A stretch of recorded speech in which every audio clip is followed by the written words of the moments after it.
Hello, everyone. Welcome to the Active Inference Lab. This is the first Active Inference model stream, Active Inference Model Stream 1.0, and I'm really excited for today's conversation. I'm Daniel Friedman, and just to introduce the other participants today, Ryan, go for it. Yep. Hi, I'm Ryan. I'm from the Whyte Institute of Brain Research. Hi, I'm Christopher. I'm a PhD student at the MRC Cognition Brain Sciences Unit, which is based at the University of Cambridge. Hi, I'm Max Murphy. I just completed my PhD at University of Kansas in bioengineering with a focus on neural engineering. Awesome. Thank you, everyone, for participating, and for Ryan and Christopher, two of the authors of this awesome work we're going to be exploring. So this is the first in a several-part series that is going to be highlighting several perspectives and addressing questions related to the active inference tutorial paper of Smith et al. Called A Step-by-Step Tutorial on Active Inference and Its Applications to Empirical Data. So the idea here is for those who are working with empirical data to learn about active inference as a method, and also for those in the active inference community to be learning about some of the methods that apply active inference. If you're listening, you're participating, and if you have any questions during the live stream, feel free to post it in the YouTube live chat, and we'll try to address it during or after this presentation that we're about to get. If you have questions after the live stream, please feel free to leave it in a comment form, and we'll try to address it and integrate your input in future sessions. And to learn more and to participate, check out activeinference.org or any of the information in the video's description. So that's all the information or metadata for this video. The way this is going to work today is we're going to do some introductory questions, just sort of like asking what in general is this work about, what motivated the authors to write the paper the way that they did, and then both Ryan and Christopher are going to share their screens for part of the presentation, and they're going to show us a few different things about the work that they've done. And then we have a couple of questions prepared on our side, but also we're going to be looking at a live chat if anyone has questions. So just post it whenever you feel like it in the live chat, and then we'll again try to address it. So as I stated, the intro questions, and then we'll go to the presentations. So first intro question to the authors is, what is this work? What is exciting about it? What motivated you to work on it? Okay, so just to kind of reintroduce myself a little bit more. So I'm Ryan Smith. So I'm an investigator at the Whyte Institute for Brain Research in Tulsa, Oklahoma. And the focus of our institute is primarily on neuroimaging and sort of neuroscience approaches to understanding psychology and psychiatry, with a focus on sort of treating psychiatric disorders. And so for a while now, there has been the use of simpler computational models, primarily reinforcement learning models or drift diffusion models, things like that, out there for researchers who are working with empirical data. So there are good resources out there for people to learn those methods, to apply them to data in their own research. However, at the moment, so active inference is a sort of much newer field, especially its sort of formulation in terms of partially observable Markov decision processes. And there isn't really, to date, a really clear sort of combined place to learn the sort of practical methods to build these sorts of models, and to then sort of apply them to task behavior in empirical studies. So the kind of motivation for this paper, this tutorial, was to allow somebody, so new students or somebody who's sort of like an early, junior faculty, things like that, who wants to go in this direction, to give them the resources they need to do that as easily as, and as thoroughly as possible. So even if you start out not really having any background in this stuff, the hope was that, the first section of the paper would allow you to kind of get enough of a background in the theory such that you would understand how to then learn how to build these models specifically for empirical tasks, and eventually to learn how to fit those models to data so that they could be used in your own sort of research, even for across many different fields. So I would say what's exciting or motivating is primarily just that. If you're a new researcher and you're interested in this, but you don't know how to do it, the hope is this is kind of going to be like a one-stop shop, where if you can get beginning to end, then you'll know how to do what you need to do to start using it in your own research. So that's the major driving motivation. Awesome. I love that one-stop shop for a researcher who wants to apply the methods but doesn't really know where to start. So that's really a great idea. And you have versioned the document many times to really address people's input. So it's cool how it's an evolving document as well. So Christopher, what would you say in response to those intro questions? So I think there are two parts of my motivation for writing this. The first was a selfish motivation, in that I think if you want to understand something, the best way to do it is actually to write a tutorial on it. And so when Ryan asked me to do this tutorial with him, I was jumped at the opportunity, just because it would be an opportunity to kind of actually learn this stuff better myself, and really get into some of the more technical details. And so then, more broadly speaking, though, I think there are lots, in principle, there's nothing kind of, applying these models in practice is no more complicated than doing like model-based reinforcement learning. And yet it's incredibly more common to see researchers working with various more sophisticated RL schemes. And I think if you are a graduate student, maybe starting in psychology or neuroscience, you're like, hey, I'm interested in whatever it is, decision-making under uncertainty. And I mean, we have a finite time on this earth, right, and a finite amount of time to actually dedicate into learning things. And so I think it would be perfectly rational if you're someone to look at active inference research, be like, wow, this is super technical. I wish I could learn it, but here's this other thing where I can go on Neuromatch, I can read Sutton and Bartow, and really totally get up to scratch and use it in my research fairly easily. And there just wasn't something really accessible to help people actually apply it in their own research. So that was kind of my direction. Yeah, I mean, I should say, just as a little background, when I wanted to learn this stuff originally at the end of my postdoc before I took my current faculty position, the only way to do it, the only way that I could learn it was actually to go, hang out at the Phil in London with Karl for about 4 months, and, just ask people a ton of questions and sit there, and that was the only way, so without having to, physically go to one location in the world that was very far away from, my current institution. And without doing that, there really was no way for me to do it. So, I mean, this is sort of out of empathy for my past self that, this is the sort of thing I wish I would have had available to me so I could learn this stuff independently. Cool. So, Max, what is your background, or what got you really excited to work through the paper and develop a lot of the examples out on your own computer and everything? So what got you excited, or where are you coming from today? Sure. So maybe I'm kind of your target demographic in some sense. I don't know that I could really be considered a junior investigator, although I hope I could someday be that. And I'm interested in, I'm much more on the motor system side of neuroscience as opposed to the decision making. So just the whole lexicon, it's a little different, but I am seeing so many commonalities. When I'm coming from a signal processing background, I think of things in terms of Kalman formulation and trying to integrate sensory and motor information. I see a lot of similarities there. And so for somebody like myself, then looking at some of Friston's work and seeing how he's described, the anatomy of inference, and could this apply also in motor systems? I'm very interested to see how this might apply in my own future research and work.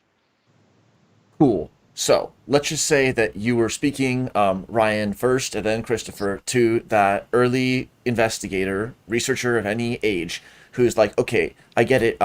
In reinforcement learning, it's about reward, or reward-centric learning is about reward. What is active inference?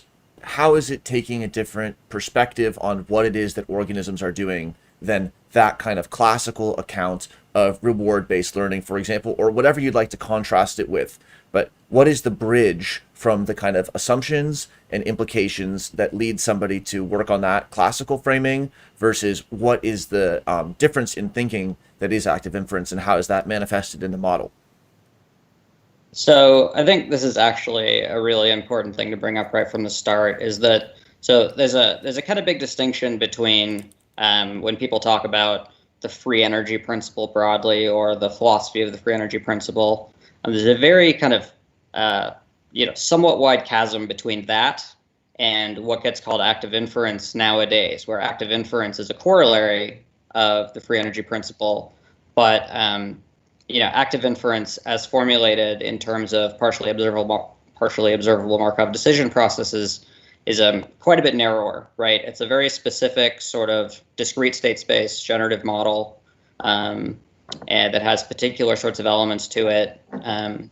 And it doesn't actually require knowing a lot of the things that people talk about with respect to the free energy principle more broadly. It appeals to free energy and expected free energy as functions, right? As more or less cost functions for figuring out what the best choice to make is.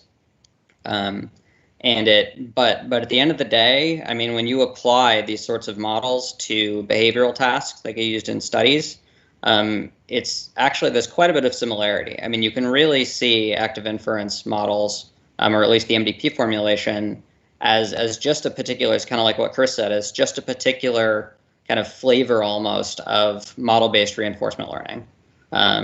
So instead of, I mean, there's some sort of technical differences, right, where the way that sort of Karl and them have set it up, what you're doing is kind of like it allows for kind of a fully unified Bayesian way of doing reinforcement learning and decision-making processes. And you do that by, instead of calling something a reward per se, you define this probability distribution over observations that gets called a preference distribution. And so reward then becomes a kind of probabilistic preference to observe some things over others. So if you call a particular observation a reward, then calling it a reward just amounts to having a precise preference distribution that has a precise high value over whatever that rewarding outcome is. And then the agent is simply driven to make decisions that it thinks is most likely to get it to observe the thing it prefers, right? So this preference distribution is more or less a way of specifying what is rewarding to the agent, right? What the agent is seeking. One thing that is kind of nice about active inference that's a little different from reinforcement learning per se, or there's a few things I should say. One is that making decisions based on trying to minimize expected free energy, which Chris will cover, doesn't just try to maximize reward. It also simultaneously tries to maximize information gain. So what will happen is, say an agent starts out in a dark room, just to take a very kind of contentious, philosophy of the FEP sort of example, right? Say an agent starts out in a dark room, which means that it doesn't know where anything is, right? So that means it has a lot of uncertainty over what state it's in. And let's say simultaneously in another room, there's a fridge with some food in it. Then there will be two different sorts of drives there, right? There'll be this epistemic drive to do whatever it thinks is going to give it the most information gain, right? Which will be go turn on the light, right? So then it'll know what state it's in, right? Whether it's in room A or room B, right? Or whether there's a couch in the room or whether there's a TV in the room or whatever, right? And that's not reward per se. That's just trying to make choose the action that's going to maximize the amount of information you get. The other chunk of it, though, is to maximize observing preferred outcomes. And so the agent will also be driven to just leave the room to go to the fridge, to observe itself eating food. So in practice, what will happen that typically won't happen, at least in a standard reinforcement learning setting, is that the agent won't just try to maximize reward directly. A lot of times it will first choose the action that will help it figure out where it is so that it's more confident what to do to get the reward later. So it's really not, again, in practice, these models are just a nice fully Bayesian way to integrate perception, learning, and decision-making, where decision-making is driven to both maximize information gain and maximize reward. Christopher, thanks a lot. Anything else to add there? No, not particularly. I think the only thing I would say, and I'm going to say this in a little bit because I've got it on a slide, is if you're interested in the technical details of what Ryan just said, there are two really good papers. Maybe we can make these slides available afterwards as well. One's by Norsajid, and I'm sorry if I butchered your name there. The other one's Lancelot da Costa. And they have two excellent papers comparing it to reinforcement learning formulations. Excellent. Just to draw out a couple points, Ryan, from what you said. So one is that the active inference framework, and specifically the POMDP, the partially observable Markov decision process instantiation of active inference, is a corollary or like a derivative of the free energy principle. And there's a lot of philosophy and contentiousness around different aspects of that. We're going to read a paper in Active Inference Stream 14 by Mel Andrews about the math is not the territory, about the philosophy and the status. So yes, if you want to go that way, there's a whole rabbit hole there. But this is kind of like a tool, like a linear regression. You don't get caught up in the weeds on number theory or on the information space. That it's about where the calculation is useful and tractable. It's going to be a tool. So that's kind of where we're coming at least today and in this series.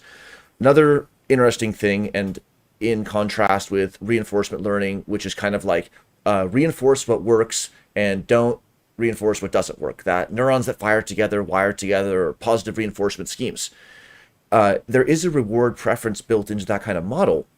But when there's a basin of low reward, it's often difficult for those models to latch on. So we saw that in the paper of Alex Shantz et al. In Active Inference Stream 8, Scaling Active Inference, that kind of showed how even up against these very, very large-scale machine learning models like Q reinforcement learning and things like that, other state-of-the-art deep learning models, that the active inference trolley car and control theory robots were able to work really well, because first they did what you just described, Ryan, which was they kind of went into an explore mode before going into a more fine-tuning mode. And so in doing so, they transcended the explore, exploit, simple trade-off. It's not just a knob in this model. It's not a coefficient to balance explore versus exploit. I hope we'll draw out an understanding that they're actually related in a different way, because there's something that's model-based and generative that's happening. And so really a ton of interesting stuff. So at this point, I would think we could go into the presentations. If people have any questions that arise, put them in the YouTube chat and I'll be copying those out for addressing them later. And other than that, let's just work through the presentations however Ryan and Christopher have set up and preferred. Cool. Okay. Go ahead and just share your screen, Chris. You can just go ahead. Yeah. Just kidding. Okay. So I'm using a dual monitor setup. We'll see how this goes.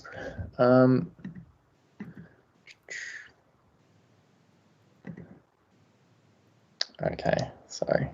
I now have to open system preferences, sorry, to allow Microsoft Teams to use it. Sorry about that.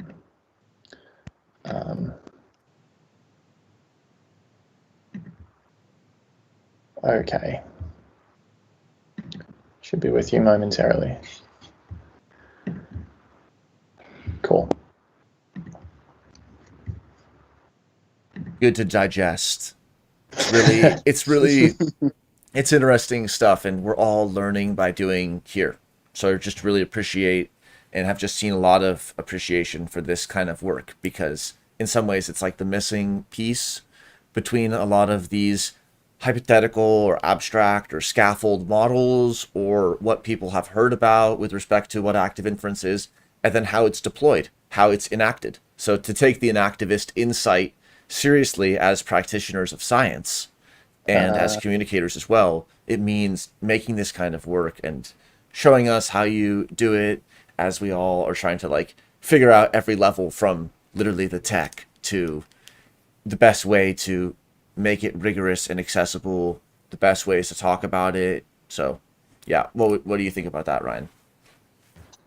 Yeah, I mean, I totally agree. Hold on. So, Chris?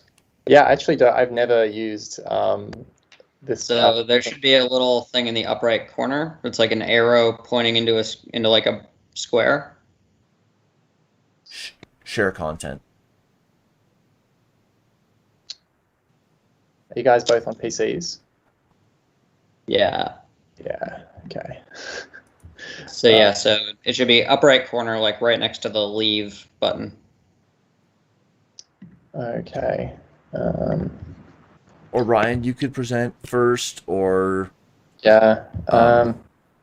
I actually have a won't really question. work. I have a It question. won't really work for me to present first. I think Sure. it, what I'm going to do is not going to be so comprehensible before Chris. Got it. I actually Sure. have a question that will take a couple of minutes, Christopher, while you're figuring it out, is what tools would somebody need to follow along? So what programming language or what interface do they need? What background knowledge do they need? Is there a software to download? Is there a course? What are the prerequisites for doing what we're about to basically jump into? Yeah, so I mean, I'll just say that a lot of this stuff was originally designed by Karl Friston, and if you know a lot about Karl, before he proposed a lot of this active inference stuff, he was sort of most famous, or his biggest contribution was putting together SPM within MATLAB. SPM is it's called statistical parametric mapping software, but it was more or less the original way of doing fMRI. So like analyzing functional and like neuroimaging data. And so a lot of the scripts and dynamic causal modeling, I should say, which is a particular sort of approach to doing neuroimaging.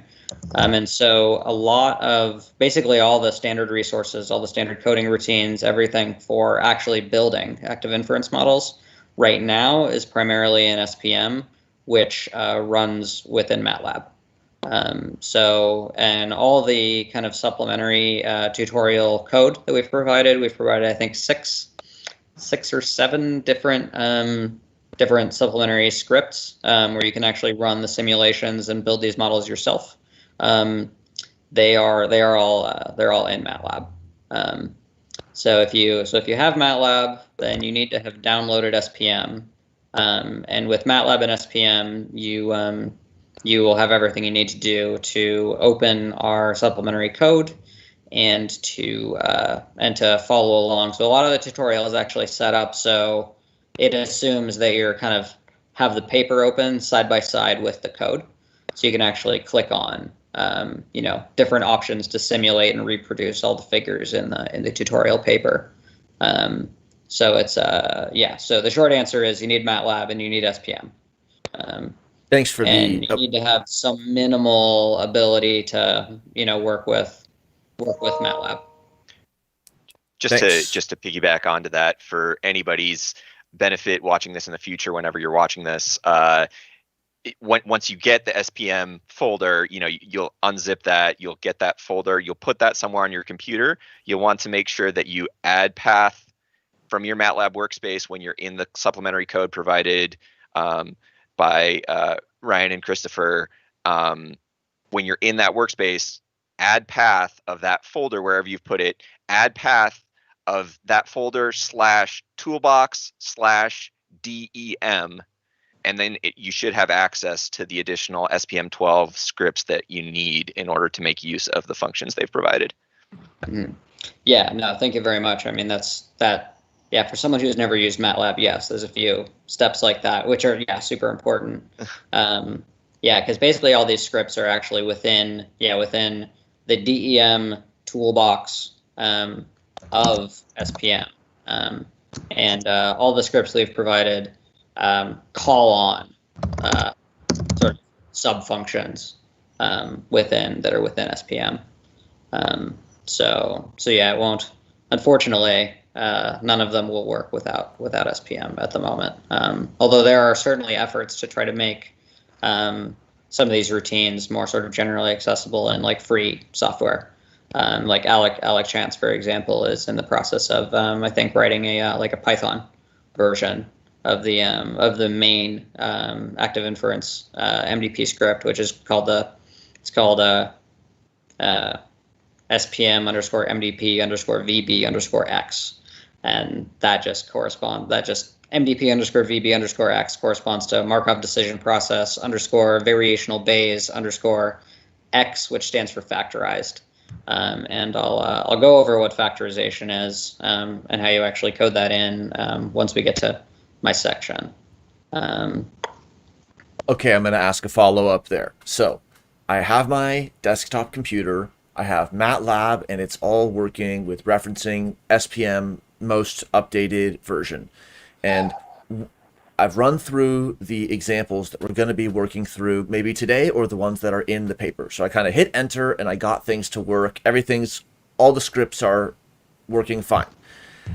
What information from my system do I need to know? Like, what measurements are going to be relevant for me to bring to the table?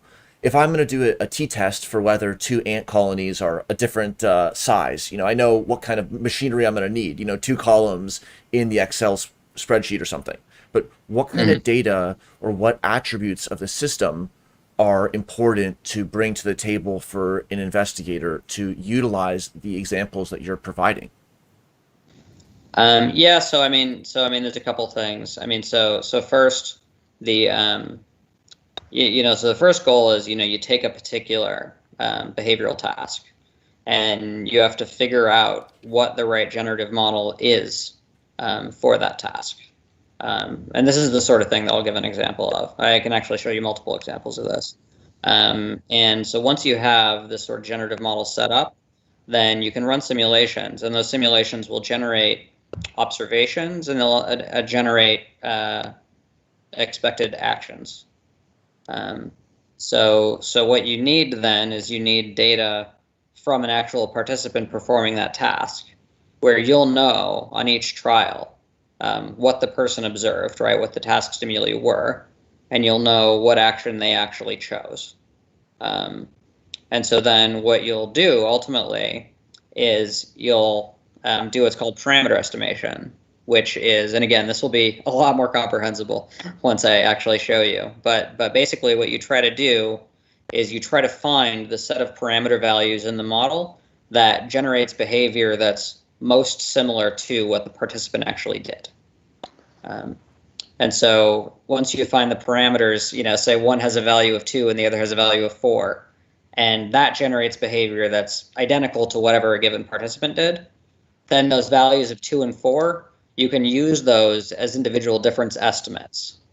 So if you have those values for a bunch of different people who behaved in different ways on the task, then you could say, hey, is there something different, right, about the people that have a parameter value of 4 versus a parameter value of 8, right? Can I use that to predict, for example, how well somebody's going to respond to a particular treatment, say, in computational psychiatry?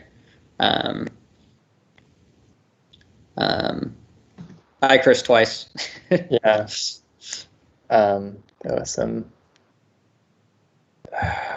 Anyway. But so that's kind of the idea. And I can share my screen in the meantime. I don't know. Well, here I can perhaps go through some of this. So I'll just share my screen until. I'm good. Yeah, sorry. This whole thing was. Oh, you're good. Okay. Yeah, I think I am, at least. Can you guys see my screen? Yep, yes. looks perfect. Right here? Okay, great. Sorry about that. There was a whole bunch of privacy issues that I had to enter a lot of passwords there. Anyway, okay. We are here. So.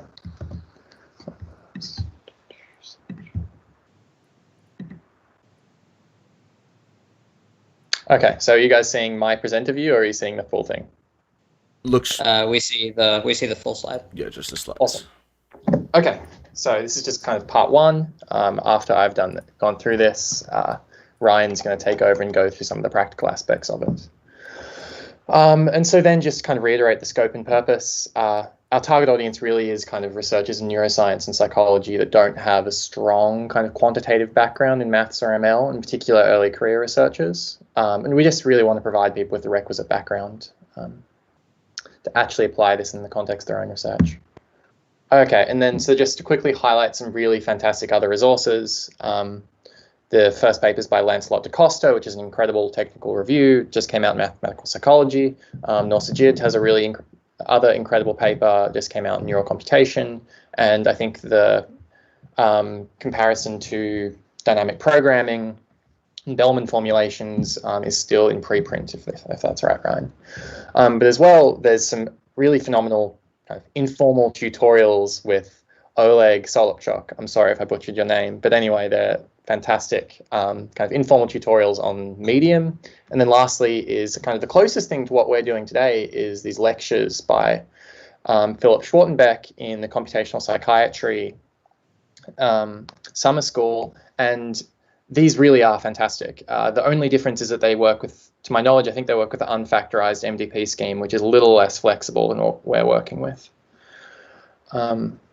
Okay, and so there are a lot of ways of kind of motivating active inference. I think kind of the way that's most intuitive to a lot of people in cognitive science or backgrounds in cognitive science is to kind of start from the perspective of the Bayesian brain.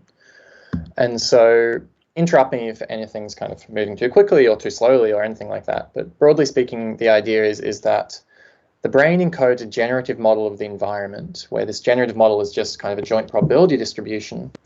And then outside, or in the outside world, as it were, there are states, and states give rise to observations. And we use the generative model in combination with Bayesian updating to infer the hidden causes of our sensations from the observations.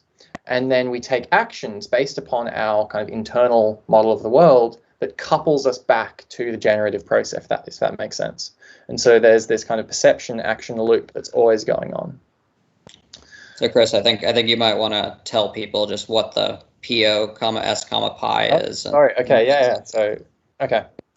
So that is a joint probability distribution over observations, states, and policies, where policies are just actions or sequences of actions that are available, kind of all of the actions that are afforded to the agent, essentially. Okay. And so then kind of we start with like to illustrate this, we'll just give like a really, really basic example. And so you might imagine being presented with kind of a shadowy shape like this. And then and what you want to do is infer the causes of that shape based upon the observations. But you don't just have observations, right? You have some prior knowledge about the world. And so we can specify that here. So we might say there are two possible causes in this very limited example. We might say that the shadow is caused by a convex surface or a concave surface, and they have fairly similar prior probabilities. However, we also have the structural prior that we've kind of acquired through a lifetime of experience of just light emanating from above. And under kind of a structural prior that light emanates from above, the likelihood of the observation of that particular shadow kind of conditional on being concave is much, much higher. Okay, and so then we can then combine the two, the prior and the likelihood, to give us a joint distribution, where this is just kind of conditional on a specific observation. We can then we sum over the states in that likelihood to give us our marginal likelihood, and then divide our joint distribution or our generative model by our marginal likelihood, and that's called model inversion, or is often colloquially called model inversion. And from there we get our posterior distribution. This is the probability of states conditional on observations. And so we started with a prior and a likelihood and got to a posterior through Bayes' rule. And that is kind of, formally speaking, the optimal way to infer the probability of hidden causes given observations. But the complication to all this is that the marginal likelihood is, generally speaking, computationally intractable. In the case kind of these very simple discrete distributions, the number of sums that you have to perform scales exponentially with the size of your hypothesis space. So that's extremely impractical. And kind of more realistically, when you're working in continuous state spaces, if you have non-Gaussian or non-linear signals, the distribution is just analytically intractable. So Chris, I think Max had a question. Yeah, sorry. Go Yeah, for it. real quick. Just to really explicitly touch on the idea of hidden states and hidden variables in this particular context. Would it be fair to say that it's not only the convexity or concavity of the potential, thing that I'm looking at, but also I could think of the light source, the direction from where the light source is, as being another hidden variable. And those things together, would it be fair to term those as under my Markov blanket, or is that getting a little too far out from where we want to be talking right now? Yeah, so Markov blankets don't really, the kind of Markov blanket concept here doesn't really come in any really interesting way. I mean, you can formulate it that way, but really the idea is just you have this prior expectation. So when you're looking at the little gray disk right there under observation, most people, when you look at it, even though it's actually just a flat shape with some, it's just a flat two-dimensional thing that has a little bit of darkness in one place, a little bit of lightness in another, if most people see that as being concave, even though it's a flat 2D thing, right? So the idea is just that there's a reason, right, why people typically see it as being concave, as it's kind of like popping in as opposed to out. And that's specifically because there's this prior belief that that light sources tend to come from above. So the hidden states here are kind of, there is a joint in the likelihood, which just means that there's in the upright where it says likelihood, there's a concave comma light from above, right? So those are two different hidden states. What it's saying is if the hidden states are concave and light from above, if the combination of those things is what's generating what I'm seeing with that gray disk thing, the probability of the shadow shape, of the shadow pattern that you see is 0.9. Whereas if it was convex and light from above, if those were the two hidden states, then the probability you get that same shadow pattern is only 0.1. Right. In other words, it'd be really hard to get that pattern of shading if the thing was popping out under the assumption that light's coming from above. So the observation here is shadow, and the hidden states are concave and light from concave or convex, and light from above and light from below. Okay, thanks. Yeah, just one other quick example there would be like the chessboard with a shadow and a dark square. It's perceived under a deep cultural prior that chessboards are regular alternating grids. It makes an ambiguous shaded square appear as something that's quite different than it is. People can look that up. And then another thing this reminds me of is like using a t-test to test whether group A versus B is taller or something like that. It assumes, but it can be an assumption that can be slightly bent, is it assumes that other than the variable being considered, other things are sort of fixed or not mattering. Otherwise, your statistical test is basically misleading because it could be capturing some totally confounding variable in the framework you put it in. And so whenever you're talking about a real biological organism, you're talking about conditioning on certain things. And then given what is totally conditioned out of the picture, so I kind of see where you're going with the blanket, but it's not specifically in this place, but a good question. But it's like, depending on the irrelevancies that we can condition out, then we're looking at the conditional relationships between different observed states versus the hidden things. So cool stuff. And again, in the live chat, people can post any questions on it. Continue, Christopher. Yeah, thank you. So yeah, thanks for covering that, Ryan. Okay, so then the idea is that the marginal likelihood is generally computationally intractable. But kind of borrowing some ideas from statistical physics, what you can do is actually use some approximation techniques. And instead of evaluating the marginal likelihood directly, we can evaluate something that is always provably greater than or equal to the marginal likelihood. So I'm going through that right now. Okay, and so we're just going to take the logs kind of for mathematical convenience. And the reason we always work with logs, or generally speaking, is because log algebra is just a lot easier, just because it turns multiplications into arithmetic. So it's just easier to work with, essentially. So we'll take the negative log of our marginal likelihood. This is also sometimes called Bayesian model evidence. And when we have a negative log of a probability, it's also called surprise in information theory, which is kind of the terminology that I'm going to use the rest of this kind of presentation. And so you can see on the right-hand side of the equality, this is kind of the sum rule of probability, we can get back our surprise by just summing over kind of all of the states under our joint distribution over states and outcomes. And then we can kind of do a little bit of a trick here. So what I'm going to do now, or show you, is that we are going to multiply this joint distribution or generative model by some arbitrary distribution. We multiply and divide by the same distribution. And so nothing has changed here. This equality still holds.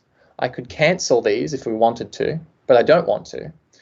And that's in particular because I want to take advantage of something called Jensen's inequality. And that is that a result showing that the expectation of a logarithm is always less than or equal to the logarithm of an expectation.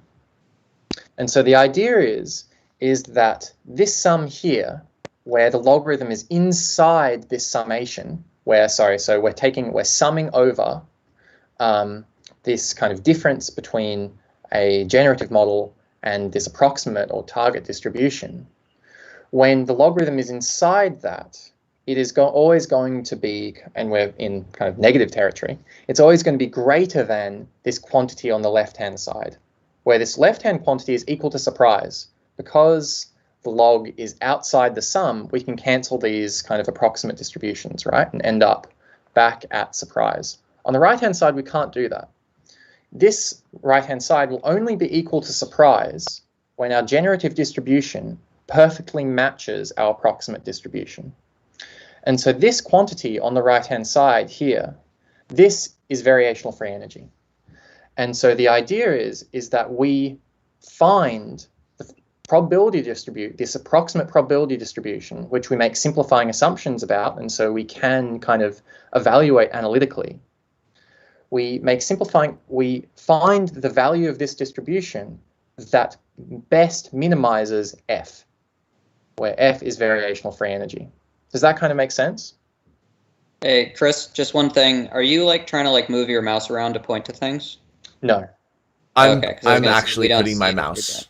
I'm scribbling my mouse a little bit on the live stream. They should be able to see that. But Christopher, thank you for that really awesome example, because it really clarified a few things. Any other notes to add here? Otherwise, this is cool to continue. Yeah. Okay.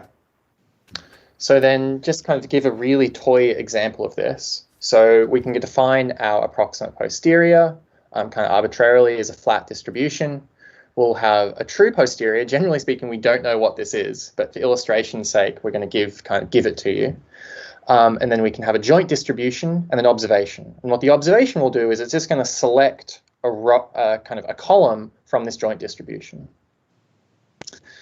And so then we can kind of enter this into the equation we saw on the last slide, and we'll slowly but surely in each update nudge our posterior distribution such that it minimizes F on each step. And at the third step, you see, what we should see is that when F is at a minimum, it is equal to surprise. And when F is at a minimum as well, it's at a minimum because the true posterior and our approximate posterior match. Does that kind of make sense? And so the idea is that by performing Bayesian inference and kind of forcing some arbitrary distribution to approximate our posterior, we come up with an upper bound on surprise, or we come to an upper bound on surprise. Let me kind of just walk through and just double check here. So Q of S is our estimate of whether the coin is a fair coin. 50-50 means that it's 50-50, and then 80-20 is the reality on the table, so to speak. So it's almost like first we click from 50-50, we see heads come up. And that contributes a little bit of evidence that maybe heads is more likely. So we go from 50-50 to 60-40. And then something happens again, and we click on the second update to 7.7.3. We click eventually to 0.8.2.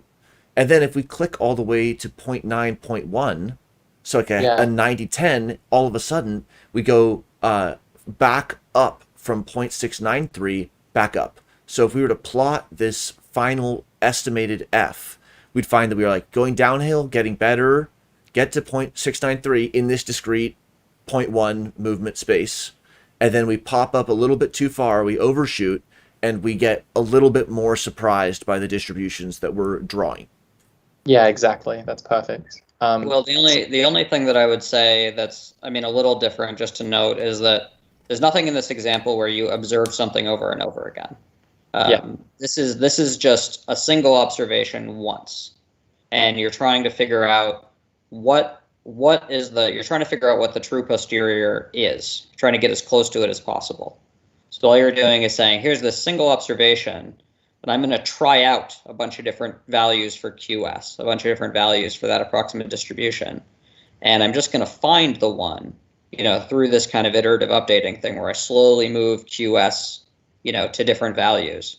You just do that for a single observation, and you update until you find the minimum free energy value, which just tells you that your approximate posterior, the QS thing, is really close to the true posterior that you couldn't figure out on your own because the problem was too tough to solve with exact Bayesian inference.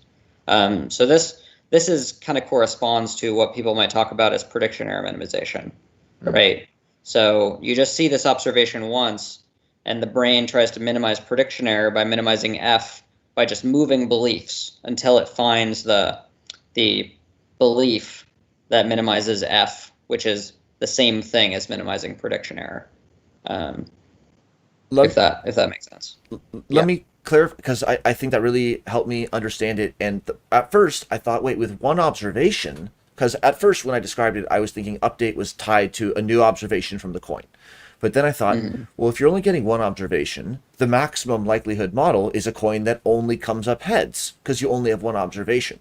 But it's not one-shot parameter learning naive. It's actually a tethered estimate that's tethered even loosely, but non-zero tethering to a prior.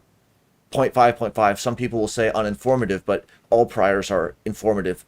They're all what they are. And then it's almost like because of the logs, even though you only observed the coin come up once, it's like, all right, it's a little too far to update to 99.1 just from seeing one coin flip. I would need extraordinary evidence for extraordinary updates. And so it's like that one heads observation updates you from 50-50 to near 80-20, which does happen to be close to the actual probability of the coin. And it also happens to navigate this explore exploit in an interesting way because it updates it, but not all the way. So it's just kind of showing how the Bayesian updating brings some of that wisdom of multi-observation learning, like slow updating of parameters and sequential updating, to a little bit of a different context. So yeah, I do want to clarify here a little bit. I mean, there's no actions here, so there can't really be explore exploit, right? You can't choose to look over here versus over there to gain information, right? So explore exploit is specifically in the realm of choosing actions that will minimize uncertainty versus maximize reward. This is really more just with normal free energy, right? We're not to expected free energy yet, which is the decision making part. With normal free energy, you can think the simplest way to think about free energy is just in terms of complexity minus accuracy, which is equivalently complexity plus prediction error. And all that ultimately means is, so the complexity thing is basically how much you have to change your beliefs. So it's basically saying, what's the minimum change in my beliefs that will make my new beliefs as accurate as possible, right? So I have to move my beliefs as little as possible while also minimizing prediction error, if that makes sense. So what this generative model is saying is just that the probability that we're in state 1 is 0.8 if I were to choose, if I were to get this observation, where the probability of being in state 2 is only 0.2 were I to get this observation, right? So I mean, probably a better example than the like heads and tails thing would just be something like the concave convex example we gave before. Hidden state. There is some possibility where light from above, where light from below could cause the shading pattern, but it's just much less likely, right? So you're just trying to find the belief, right, that it's convex and light from above that is the one that most likely generated what you're seeing. And it might take a bunch of updates like that, given just what you see once to kind of arrive at the best fitting belief.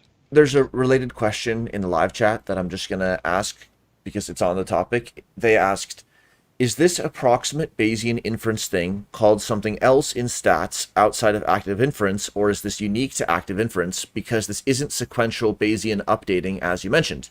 This isn't a standard Bayesian filter. What is this called outside of the active inference field? So yeah, this is just variational Bayes. Variational Bayes, where does the partially observable Markov decision process come into play?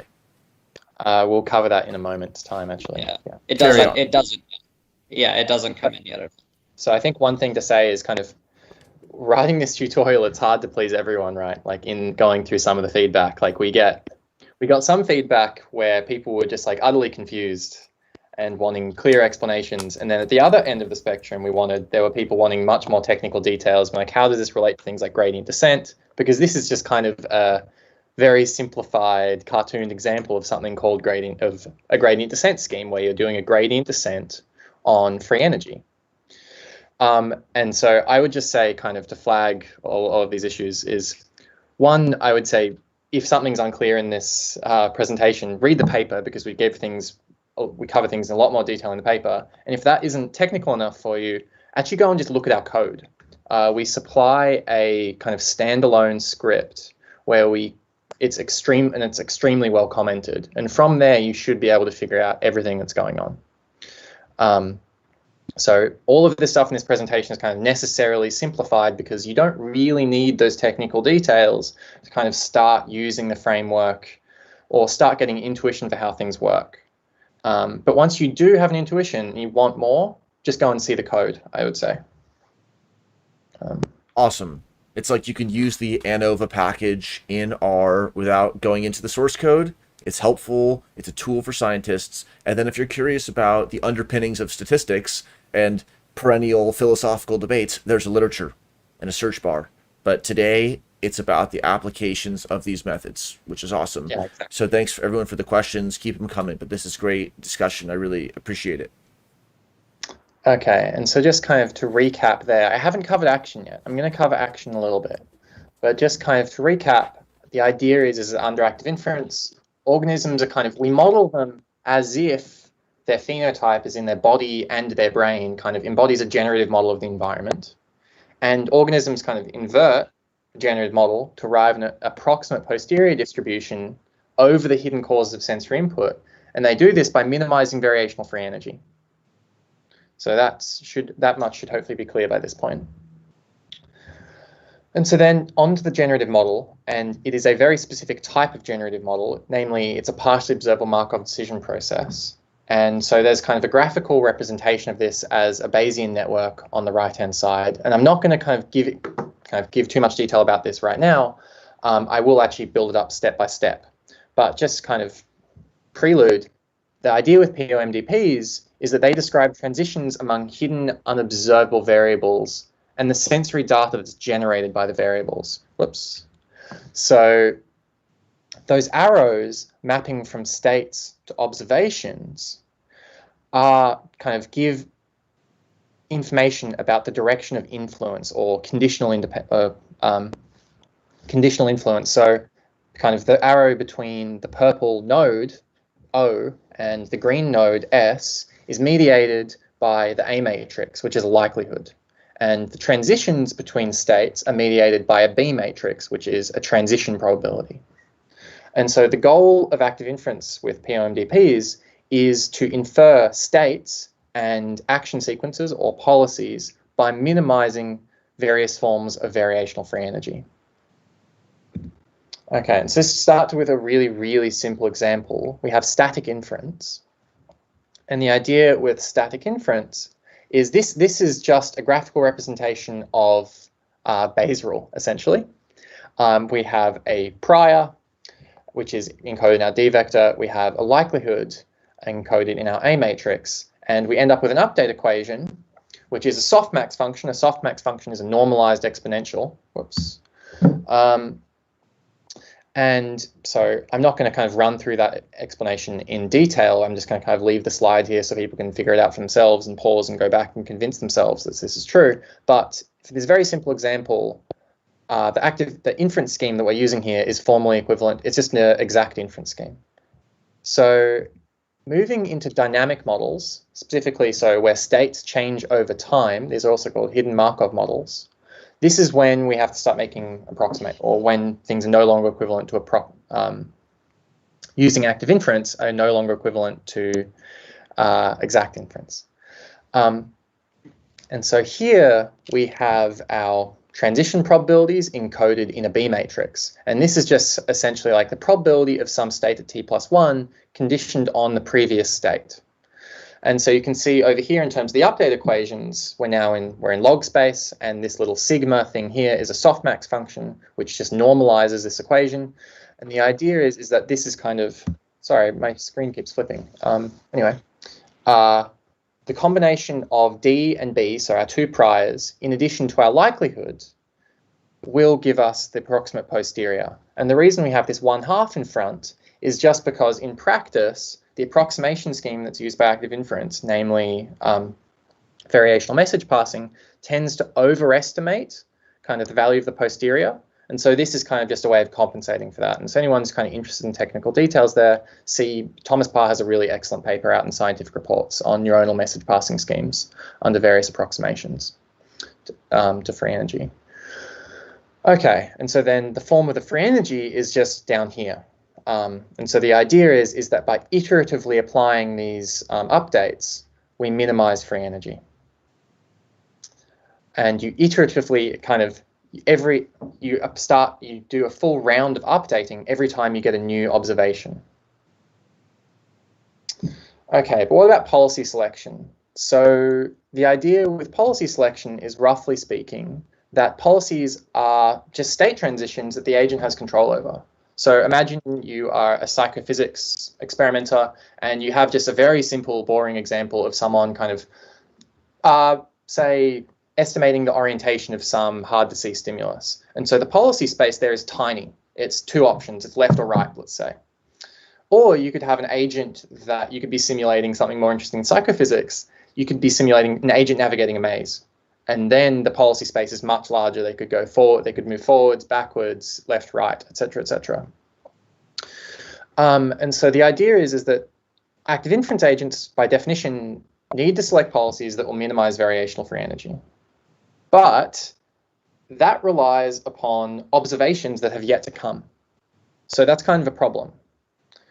But the way around this is to treat observations as random variables. And then what you do is you minimize an approximation, not to surprise, which is variational free energy, but to expected surprise.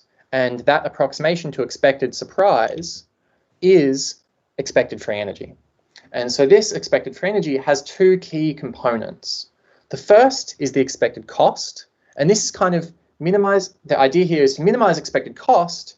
You need to minimize the deviation between our predicted and our preferred outcomes. And so this is kind of what we were talking about, Ryan was talking about before. So this C vector encodes a distribution over an agent's preferences.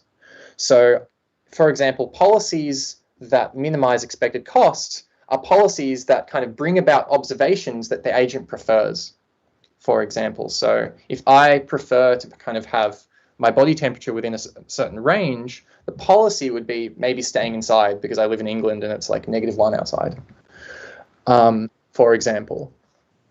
Now, expected ambiguity is a little bit, this is kind of the epistemic drive or the information gain term. This is kind of the expected entropy of our likelihood distribution. So the idea here is that to minimize ambiguity, you'll have an A matrix, right? An A matrix, if the idea is to minimize kind of ambiguity, you need to select observations in that A matrix that are maximally precise. And so to return to, or take actions even, that will make those things, that A matrix, maximally precise. And so if I'm in a dark room, to give Ryan an example before, the thing that will make or select kind of, or policies that will make that distribution maximally precise are policies like turning light on. And so then to minimize free energy as a whole, you have to minimize both of these things. And you can do this in terms of one-step policies, just looking one step ahead, or you can do it using deep policies, looking many, many steps ahead. Hopefully that's pretty clear. Is there anything you'd like to add to that, Ryan or Daniel, anyone else? Yeah, I mean, I guess I'll just say, I mean, to make it kind of as clear and explicit as possible for people who don't have a background in, and what this whole thing, what this equation means, right? So the idea is just if you look at that term above expected cost, that's called a KL divergence. And so basically it's just a value that encodes the difference between two distributions, or the dissimilarity between two distributions. And so that first one, that QO given pi, that's just saying, what observations do I expect given that I choose to do this versus that? Then that second one, that P of O, that's the preferences. So basically what it's trying to do is just minimize the difference between your preferred observations and the observations that you expect given that you choose to do, thing one versus thing two. So it's really just choosing the thing that's going to get you as close to, that you think is going to get you as close to what you want as possible. So it's very just, reward seeking, more or less. And that second one, the expected ambiguity, that H thing stands for entropy. And basically, entropy is just, the higher the entropy, the flatter a distribution is. So think of a distribution that's like, one is like 0.5, 0.5, and the other one's like 0.8, 0.2. If you chose the state that would generate 0.5, 0.5 over observations, then it wouldn't tell you anything. Because either observation you got, it'd tell you there's a 0.5 probability that you're in one state and a 0.5 probability you're in the other state, right? Whereas the other state would generate a 0.8 or a 0.2, then that one will give you a lot more information, because if you observe the thing that indicates 0.8, then you're really confident what state you're in. And if you observe 0.2, you're really confident you're not in that state, right?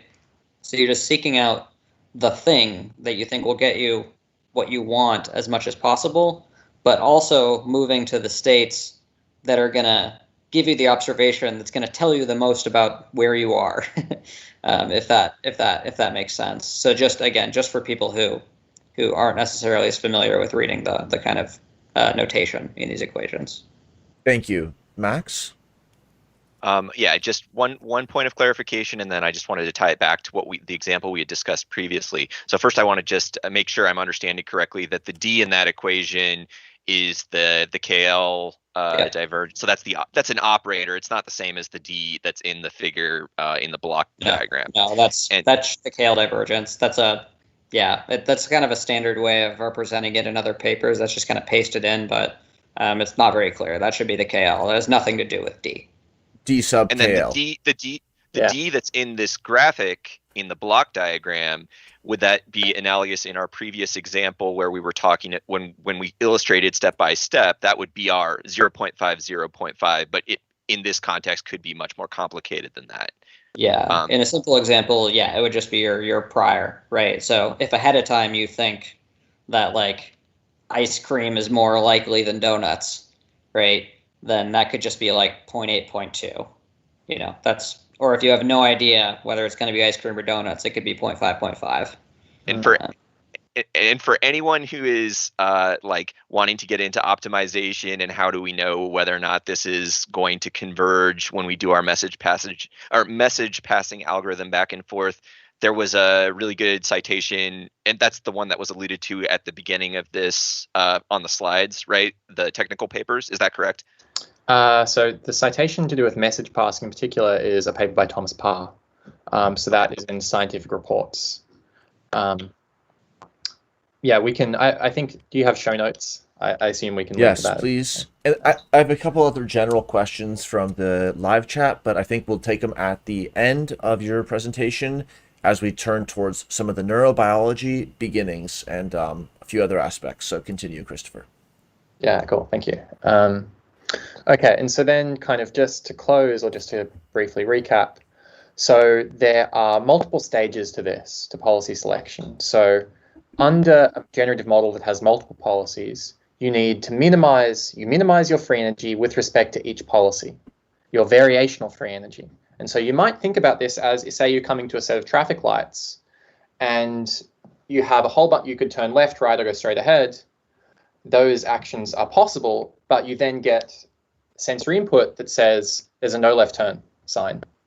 So that would make that policy give it an extremely high free energy value. And so that would eliminate it from the plausible policies that you can kind of evaluate, right? And so then expected free energy is what we just talked about.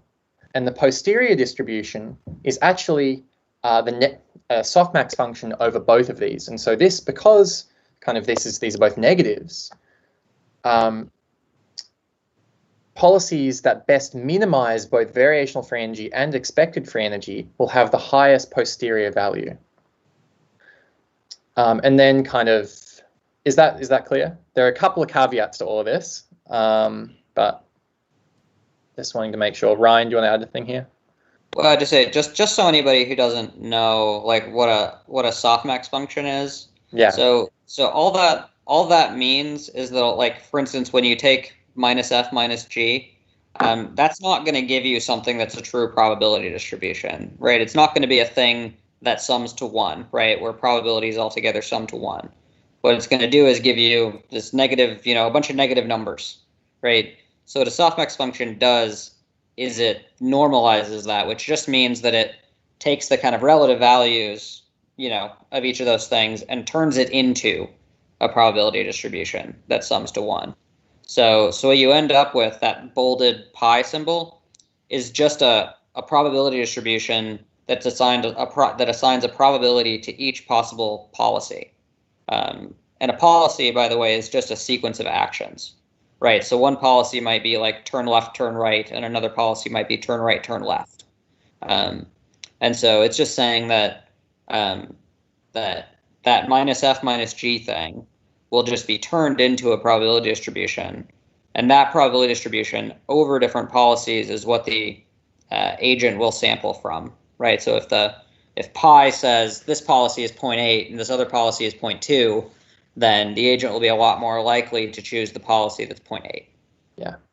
Maybe go to the last caveat slide, and then I have a few other questions where we'll just try to have a question, simple answer, question, simple answer, and then we'll move into the part 2 screen share.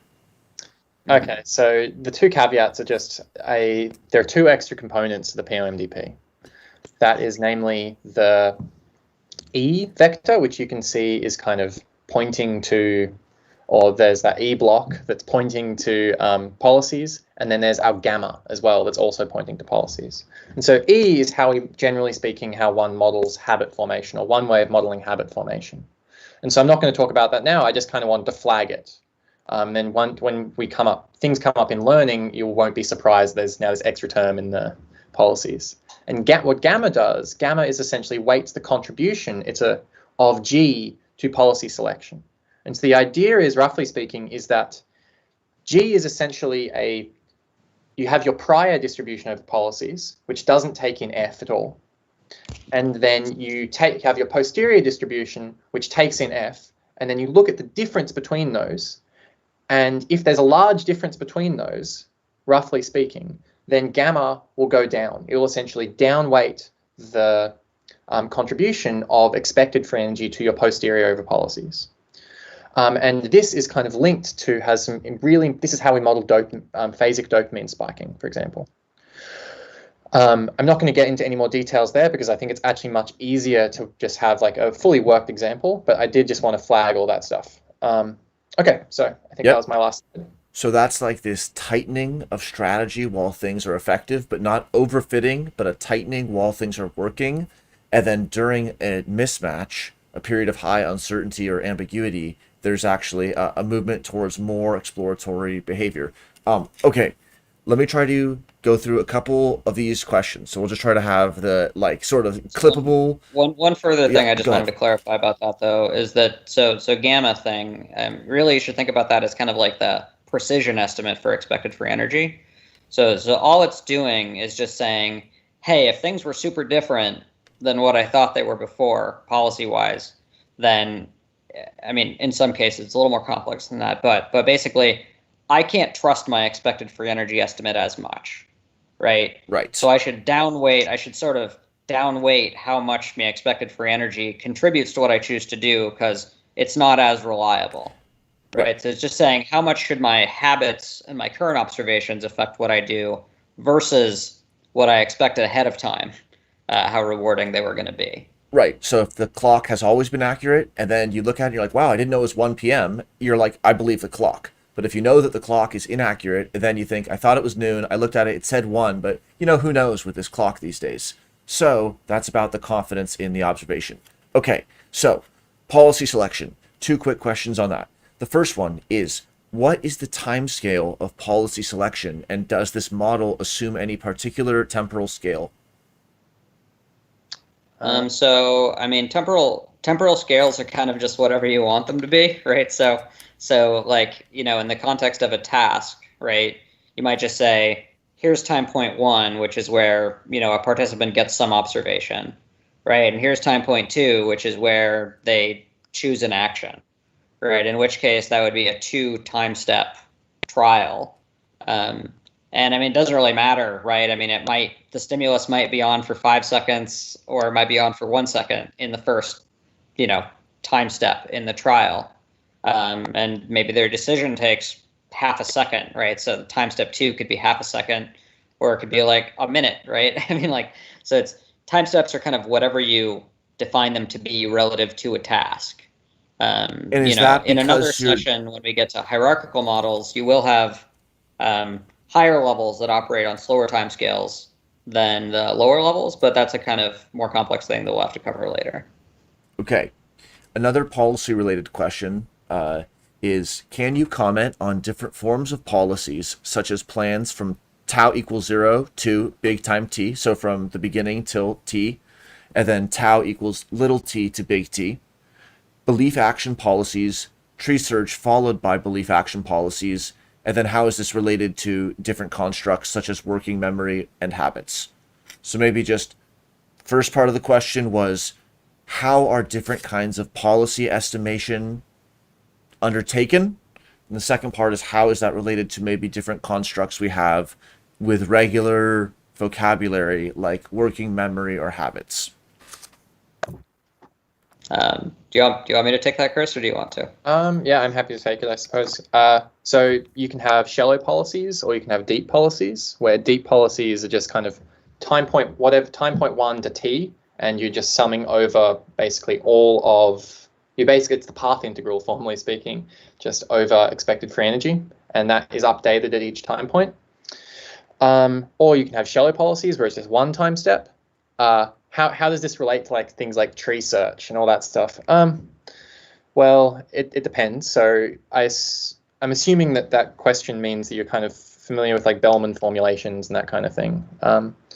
So expected free energy is Bellman optimal for 1-step policies, and it's not Bellman optimal for deep policies. But there are what's called a sophisticated inference scheme, which is this correct, Ryan? That's formally equivalent to backward induction? Yeah. So yeah, sophisticated version of active inference, which is more sort of explicitly like a deep tree search, is equivalent to backward induction, which is Bellman optimal. Yeah. Exactly. And so there are forms of this that do relate to kind of tree search. In regard to working memory, depends on how you want to set up the task. So there are like models of say working memory where you have 2-level models, where you model working memory as kind of the thing that has stable maintenance. You can model it with kind of 1-level models. It just depends on how you want to set things up. Generally speaking, I think of working memory as being functionally defined. There are lots of definitions. I won't put one out there right now, but like something to do with maintenance, right? And then it kind of just depends on what you're trying to model about working memory, what type of model is appropriate. Yeah, I mean, one additional thing to say that's just really kind of basic is that working memory is going to come down to what your transition matrices look like, right? Yeah. So if you're put into state 1 and you have a really strong belief in your transition matrices that if you start in state 1, you're gonna stay in state 1, right? Then that more or less amounts to that state remaining active over several time steps.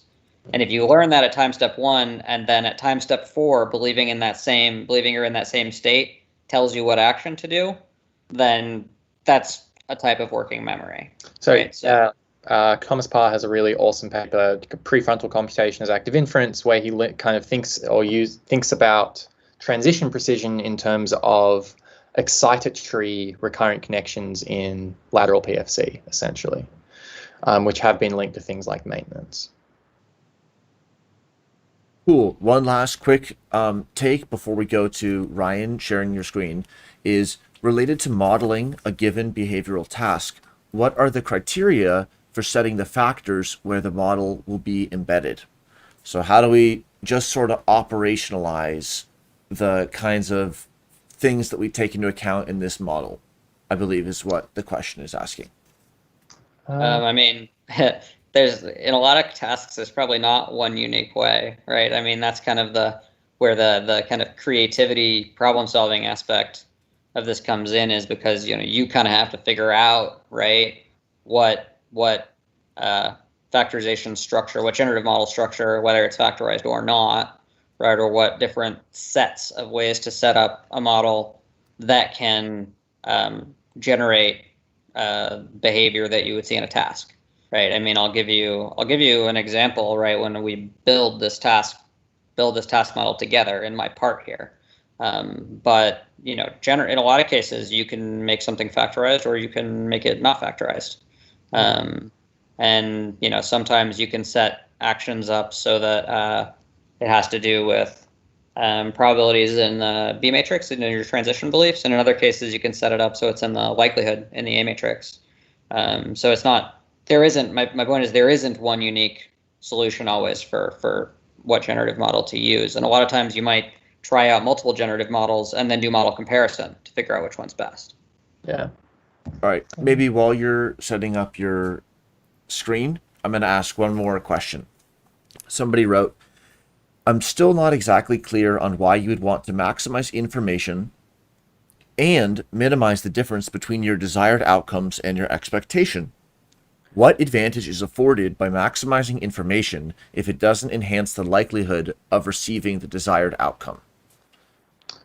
Well, it won't in that case. Like, typically what will happen is if there's, so the agent, I mean, it depends a little bit on the exact task setup, but what will usually happen is that if the agent knows what to do to get the reward, then that just means that cost term, or that kind of reward probability term, will just be the one that dominates. Like, the value of that will dominate. The thing will just select reward automatically.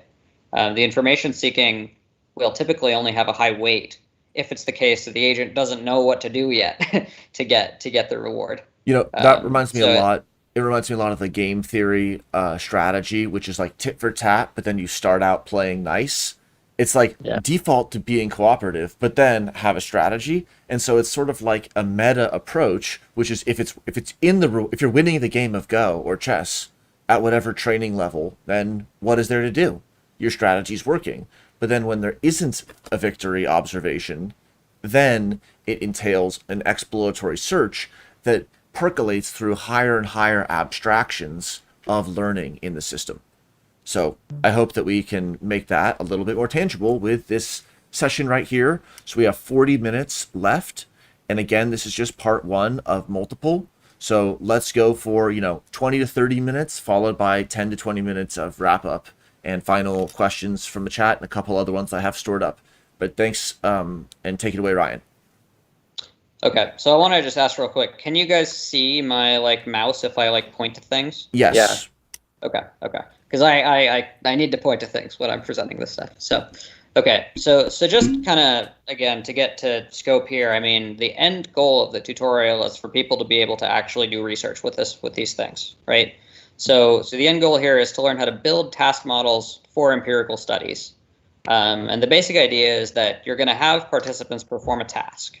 And then what you want to do is find the parameter values in the model, say values for precision or values for prior expectations or values for habit distributions, right? That E thing that I'm not going to I won't use E very in this example, but just things like that, right? Where different things in a model could take on different values, and based on those values, the agent will act differently. It'll make different choices.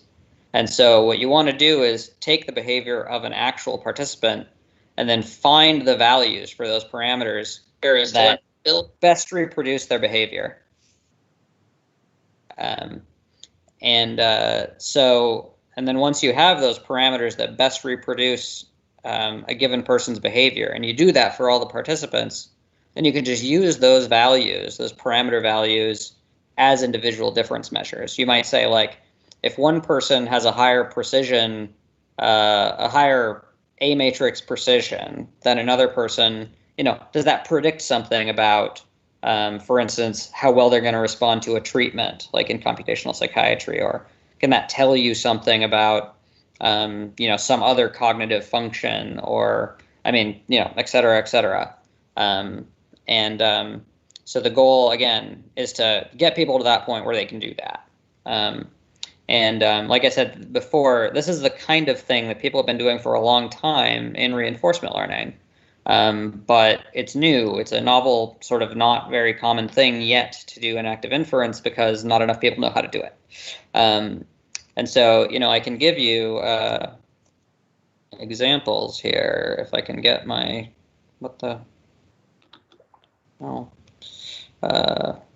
it's, I don't know why this is not letting me advance. Okay, there.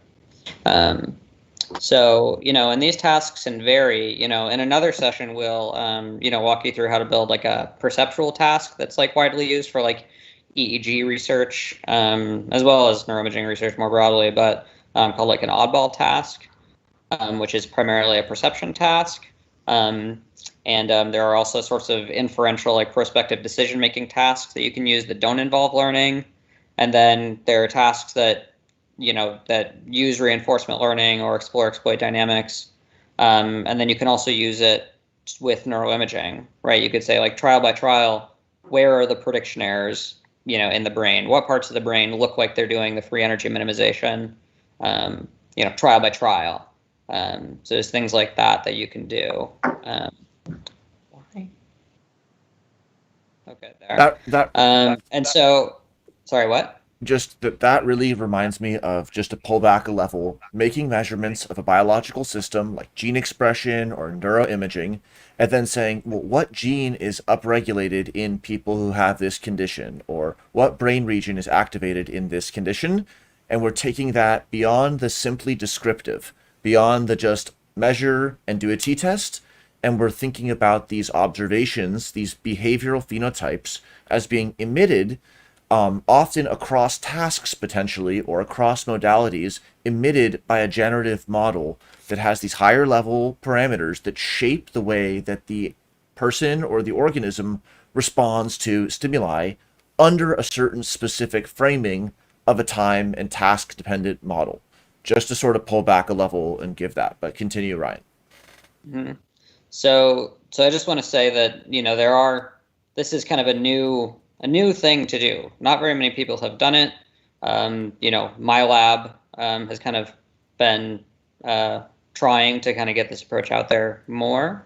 And so, here are some example papers that just do each of the things that I mentioned, right? So this one on the right here, it's a recent PLOS computational biology paper, is using active inference primarily just for a perceptual model.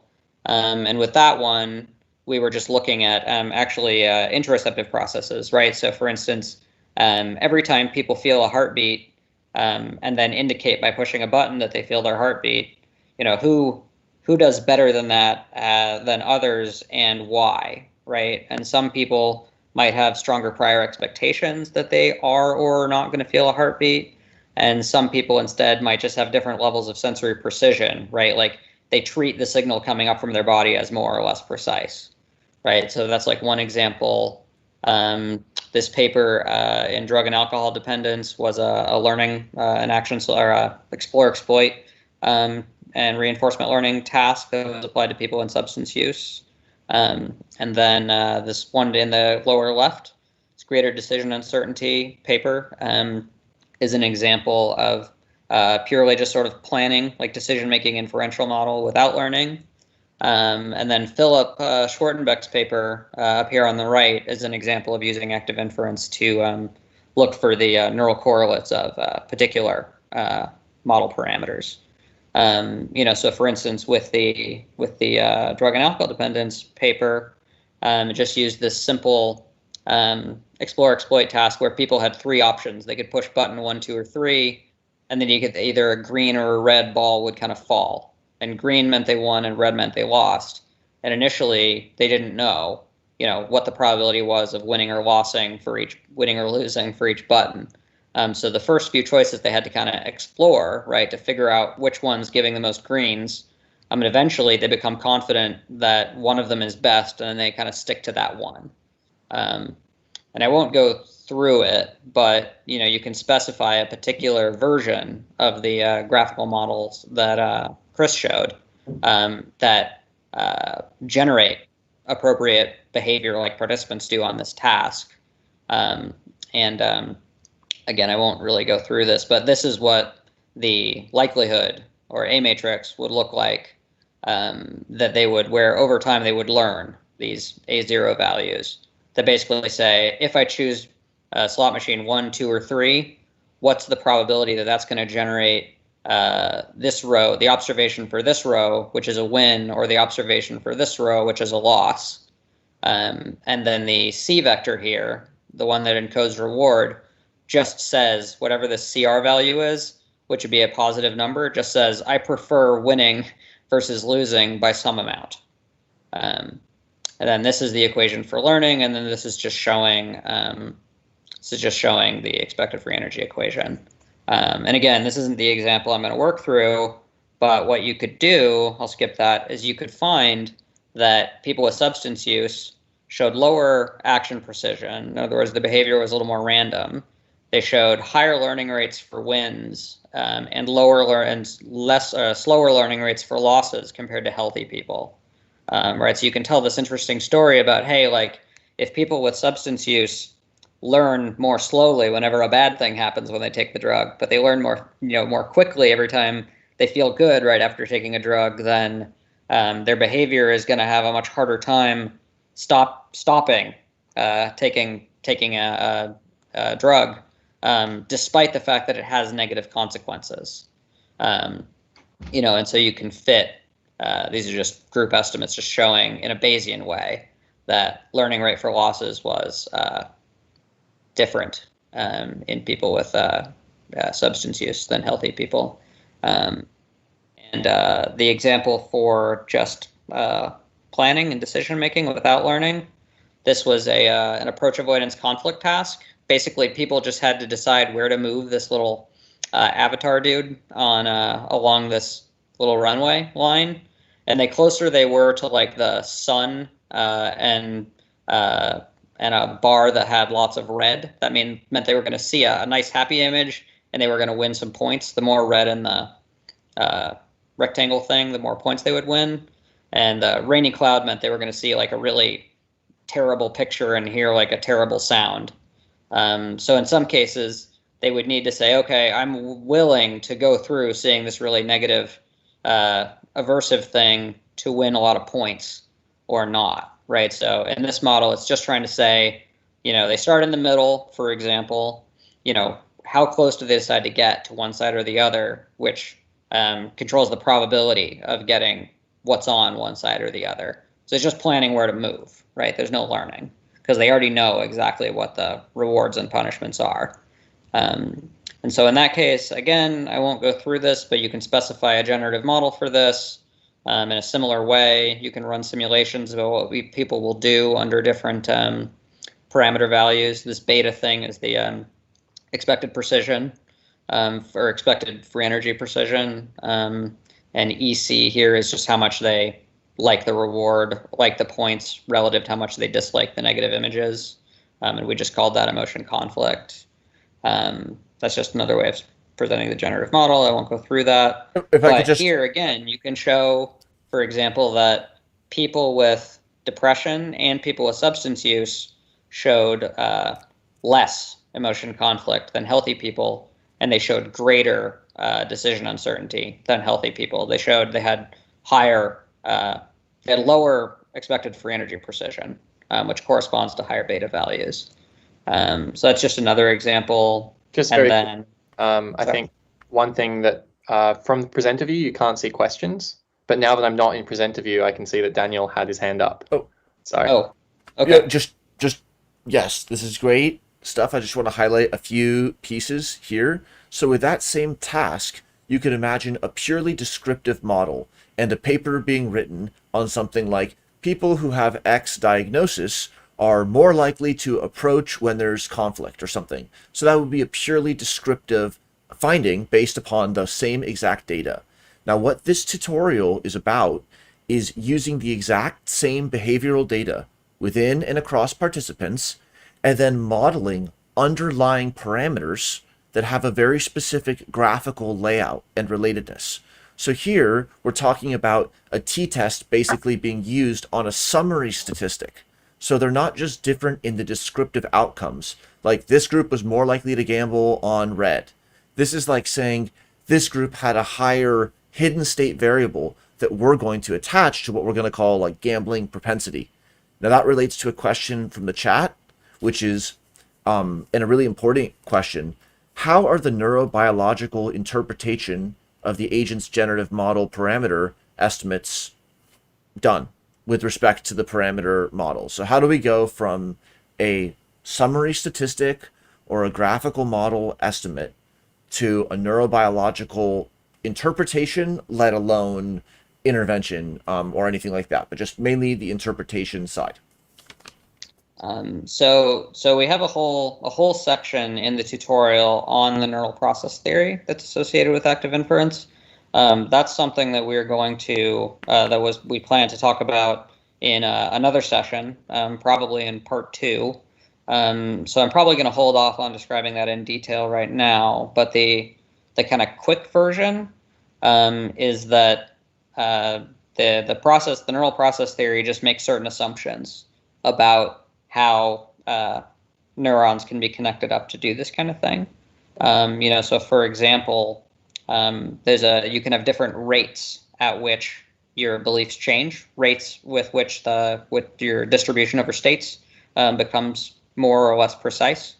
And the neural process theory says that for instance, the sorts of ERPs that you would measure, right, the changes in the magnitude of change in the neural activation that you would see would correspond to the rate of change in those beliefs.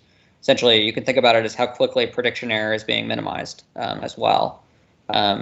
Whereas the updates to this beta thing, trial by trial, are modeled as the phasic dopamine spikes that are essentially updating how much the expected free energy controls policy selection. So there's just a neural process theory that proposes one way in which the variational message passing that underlies these models, how that could be implemented neurally, and therefore what sorts of signals you ought to measure in the brain if that process theory was correct.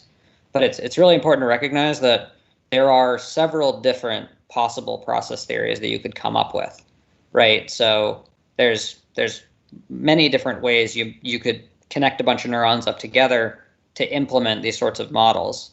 So there's like a lot of different levels of study here, right? There's what generative model best describes task behavior, and then there's, given that model, what of a bunch of different message passing algorithms is the one that is being used? And then there's the question about, given that it's this message passing algorithm, there's a bunch of different possible ways the brain could implement that. So which one is the right one, right? So there's many different levels of empirical questions that you can ask at each of these different levels of description. Yep. What I'll say to that is that the relationship between the free energy principle and active inference, again, as a process theory, it means something within the philosophy of science literature. So check out the Alias 2018 interview with Karl, Friston, myself, and Martin Forcher, or the recent paper of Mel Andrews, because basically the process theory makes specific, falsifiable, testable hypotheses. So that's the kind of thing you could actually then say, dopamine, use this kind of tool, and you should expect to see this. And that's why this is a little bit more towards the data-focused empirical end. So continue, Whyte. Yeah, But like I said, I mean, we'll go into it. You know, task models will make specific predictions about what kind of ERPs, you know, you would measure in EEG, you know, during certain tasks, or same thing with like fMRI responses. And so, but anyway, we'll get into that in another session. So just you know, so this is another example. Again, I'll walk you through these really briefly, but that's another generative model we built for this heartbeat perception task. And what we found here was that in a certain condition, a certain high arousal condition, healthy people showed higher precision, higher interoceptive precision, whereas a bunch of different clinical groups didn't show any change in precision. So again, it's just showing differences here in the way the brain treats signals coming up from the body when in a high arousal state, or really a state where they're having to hold their breath for a long period of time. But and then that's, you know, you can also estimate prior expectations. Those didn't differ by group. Then finally, this is an example of doing using active inference for neuroimaging that Philip Schwartenbeck did. And here he was looking at the beta/gamma updates, the expected free energy precision updates. And he showed that trial by trial, those updates did correlate with this midbrain region. That is where a chunk of that region is where a bunch of dopamine neurons are.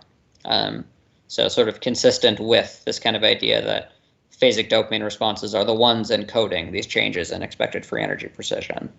So anyway, so those are just a bunch of examples of the way that this kind of thing has been used. And I should point out that this is all just within the last couple of years. This is very recent. So the task that I'm going to walk you through how to actually build it, and we'll see how much time we actually have to go through this, is a pretty simple task where the participant just starts in the start state, and initially they don't know anything about. They have to choose one of two of these slot machines, the one on the left or the one on the right, and they don't know. You know, I have no idea to start with on trial one which one is more likely to give a reward. And if you're in the left better context, then that means that choosing the left slot machine will win 80% of the time. And if you're in the right better context, then choosing the right slot machine will give you the reward 80% of the time.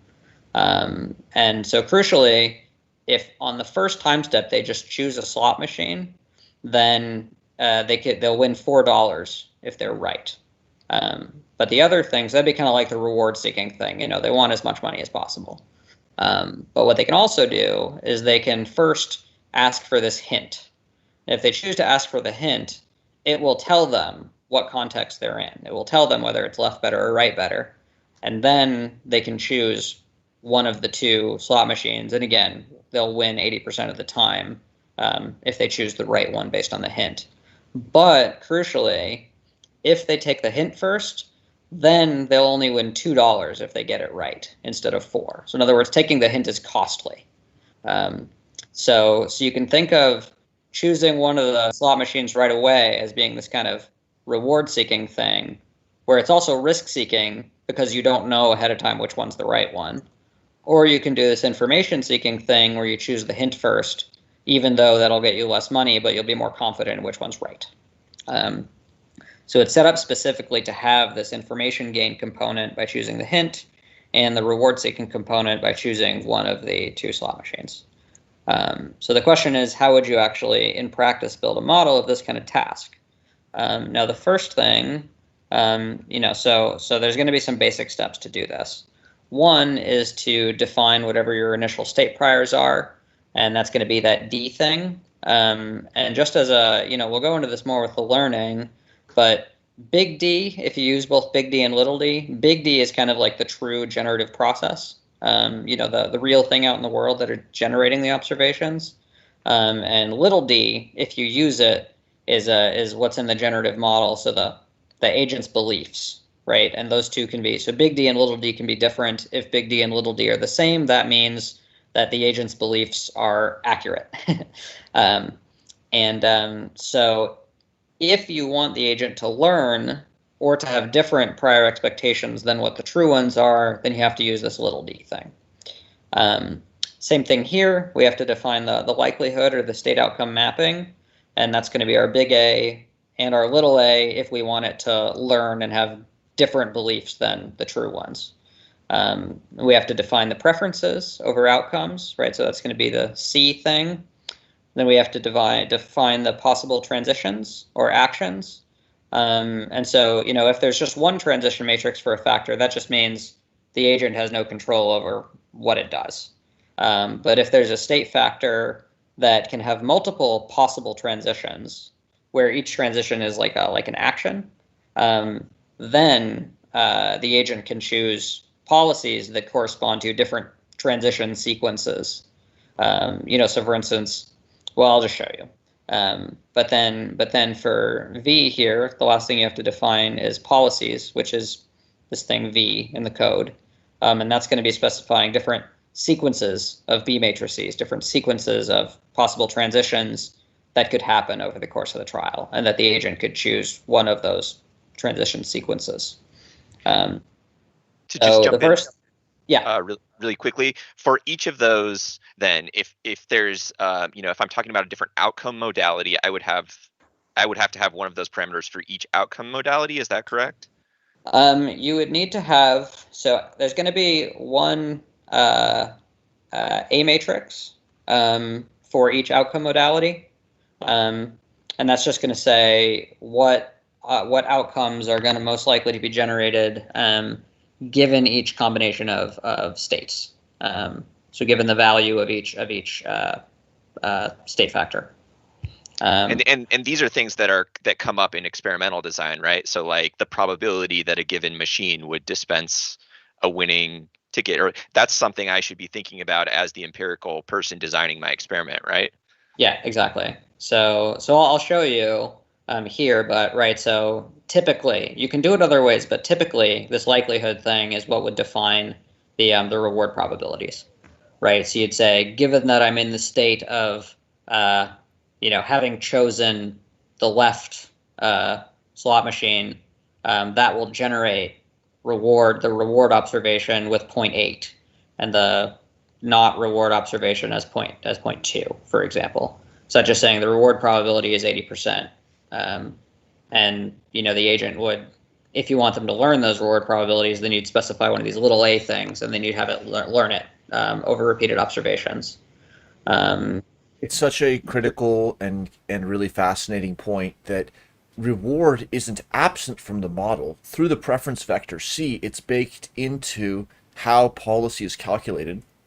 And so it's like the agent is pursuing precision, all things being equal, through natural selection.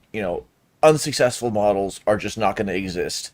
And models that don't see themselves performing behavior are not going to be active for long.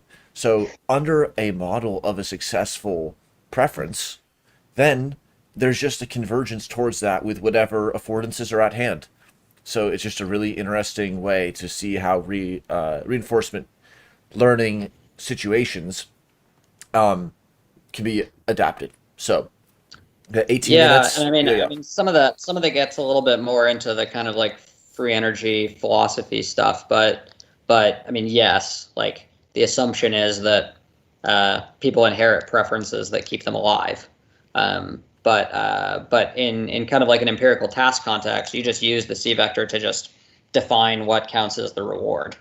So it could be anything, right? It could be winning money. It could be winning points, even if it doesn't give you money, right? It could be like seeing a positive image, anything like that. You just define what the preference distribution is. And then usually you parameterize it. So you fit that as a parameter to see essentially how much does the person like, winning $2, for example. And I'll show you that in a second. But yeah, so you're going to need one C matrix for each. So you need one A matrix and one C matrix for each outcome modality. And you're going to need one D vector and at least one B matrix for each state factor. To answer your the original question. So the first thing here, right, is so the way that I decided to build the model for this task is the first hidden state factor is the context, right? So am I in the state where the left one is better or am I in the state where the right one is better? And I started that out specifying this little d here thing. And the brackets just say the number of the state factor. So this is d for state factor, priors over states for state factor 1. And there's two different possible states, left better or right better. And I just specified these as two really small numbers, which just says it's an even probability that it's going to be the left one or the right one is better. But these are really small, and so I'm not confident at all about whether that distribution is right. And I'll explain more about that when we get to the learning, because this will be softmaxed during inference. So this will become 0.5, 0.5 during inference. But when you learn, you sort of build up the numbers here, so they become bigger numbers, which means the agent learns to be more confident in what the distribution is that it believes. But then I can also specify big D, right, which is the generative process. And I just put this as 1 and 0, which means that the true context is that the left one's better. So that's what I would use to set up the priors for state factor 1. State factor 2 here, if you can see at the bottom. So hold on. Can you guys see this, or can you guys see the bottom? Because for in mine, I can see like my bottom, the like. We only see one line of code. Yeah. The D2 line. Yeah, I'm just asking, do you see like this like search down here and all that stuff? No, it's perfect. Yeah. It's perfect now. Okay, there, now it's gone. Okay. So then D2 is the second hidden state factor, and that's the one that corresponds to your choices, right? So this is a 1 here, which means it always starts out in the start state. The first column here is the start state. And then it can either transition into the hint state, right, which is the second one here. I just defined that. And then the third one is the choose the left slot machine state, and the fourth one is choose the right slot machine state. So this is just says at time 1, my prior is with 100% certainty that I'm going to start in the start state of the task. So that's actually pretty simple, right? So then the next thing you're going to do is you're going to have to specify the likelihood, so the A matrix. And I'm not going to show you the complete one yet until we go into the code. I'm just going to show you the parts that matter. But so for the second state factor, so A2, so for the second outcome modality, so the likelihood mapping for A2 is going to be this thing, where the first row corresponds to null, which is just it hasn't won or lost yet. The second row is the observation that it lost, and the third row is the observation that it won. And each of the columns here correspond to the state factor values. So the left column here corresponds to the D1, this thing, so the 0.25 here for left better, for the left better state. And the right one here is the one that corresponds to the light better state, which maps onto column 2 here. So the way that you would read this matrix is that if you were in the right better state, then you would win with this probability, and you would lose with this probability. Or if you were in the left one, then you would lose with that probability and win with that probability. Are columns of that softmaxed? Are those distributions? Yeah, the columns are softmaxed. Yeah. Okay. Again, if you're using, to get a little technical, if you're using little a, so these are Dirichlet distributions, then it will build up counts, right? So these numbers could become like 50, 25, 8, whatever. But those that encode the confidence in those distributions. But yeah, they'll get softmaxed for inference. So then you'd have to also specify the C matrix for that state factor. That outcome modality, sorry. So C2 is going to correspond to A2, basically. It's for they're both for the second outcome modality. And here, again, rows are going to be observations, but here the rows correspond to time points in the trial.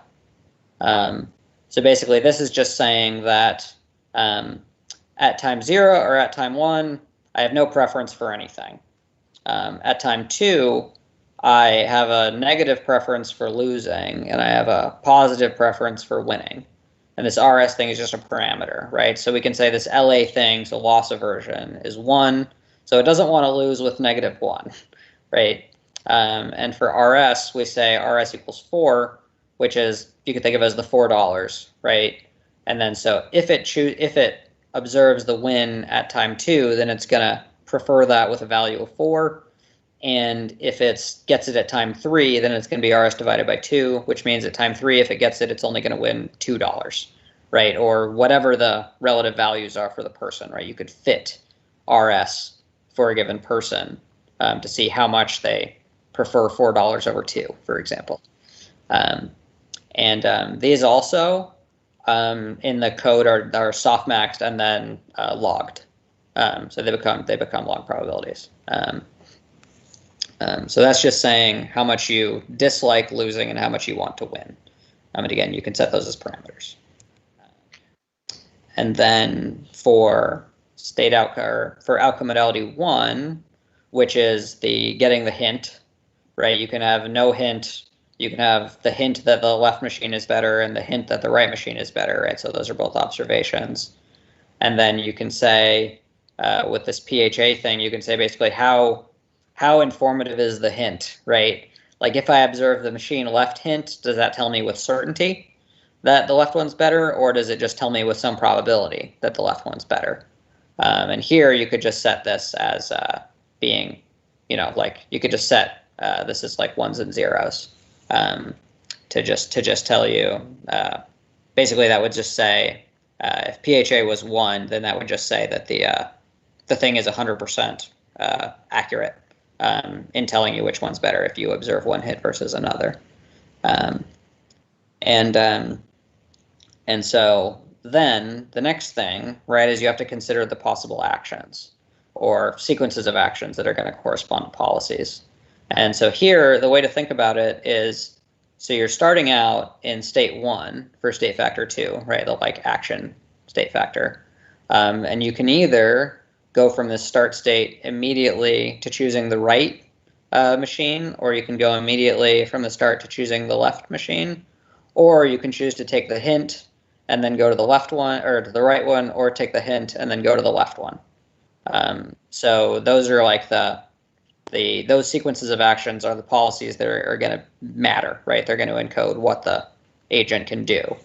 And so to do that, you have to set up different transition matrices, different B matrices that encode each of these actions, right? Transitioning from 1 to 4, transitioning from 1 to 3, transitioning from 1 to 2, transitioning from 2 to 4, and 2 to 3. And so that's going to correspond to setting up these B matrices, which here, so B1, right, which is the state factor for which slot machine is better. This is just going to be an identity matrix, which basically just says that the left better context is constant across the trial.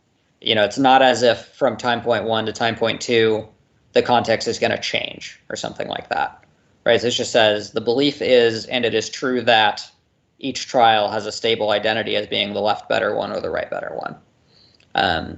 But for state factor 2, so B2 here, that's where you want the agent to have different possible actions, right? So B2 : 1, right? So the third dimension being the different possible action. The first one would be like this, which basically just says, so columns are states at time t, and rows are states at time t plus 1. So this just says I can start in any state, so in any column, and choose to move to state 1. This one says I can start in any column and move to state 2, so taking the hint. This one says I can start in any column, so any state, and move to state 3, which is using the left machine. Then same thing here for changing to moving to the right machine. So there are 4 actions, 1, 2, 3, and 4, that correspond to 4 different third dimensions in the B matrix for state factor 2. And so then, given those, we specify V, which are the policies. And here the third dimension corresponds to which state factor. So for this one, for state factor 1, there are no actions, right? It's just this 1B matrix and its identity matrix. And here the rows are the action and the columns are, the rows are the time point and the columns are the action, or the policy, sorry. And so the row here just means action moving from time 1 to time 2, and the and this second row means the action from time 2 to time 3. And so that is useless, right, for state factor 1, because there's just only one action. Whereas for state factor 2, we have all the different possible action sequences, right? So policy 1 would just be if the thing just decided to stay in the start state the whole time, right? Like to just not do the trial.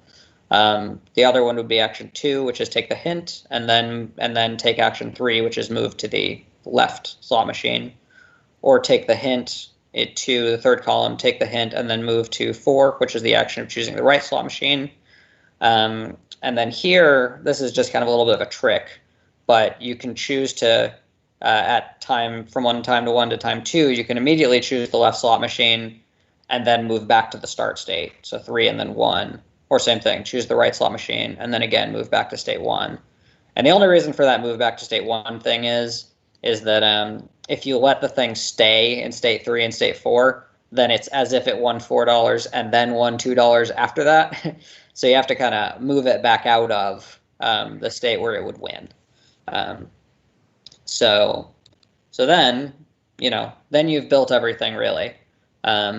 So you throw all of it in this little MDP structure. So I didn't mention this, but you have to specify T, which is the number of time points in the trial. So in this case, it would be 3. So start, take the hint, choose left, start, take the hint, choose right, etc. So there's 3 time points. V is just V, which is what we defined. We'll ignore U for now, but that's what you would use if you wanted to specify one-step policies instead, but the thing doesn't look ahead at all. And then A, B, C, and D are just the different matrices we specified, and we want it to learn D, so we specify the little d. And then these other things are just different parameters that you can set. So eta is a learning rate. Alpha is kind of like an action precision, so it's basically an inverse temperature parameter. It controls how random someone's choices are given the policy that they choose. Beta is the expected free energy precision that we talked about. And these other 2 parameters, I won't really go into detail, but they just have to do with specifying the time constant, so basically how quickly evidence accumulates after an observation. And this ERP thing is basically it controls certain assumptions about what ought to happen if you would make a new observation each time with respect to what sorts of neural responses you would get.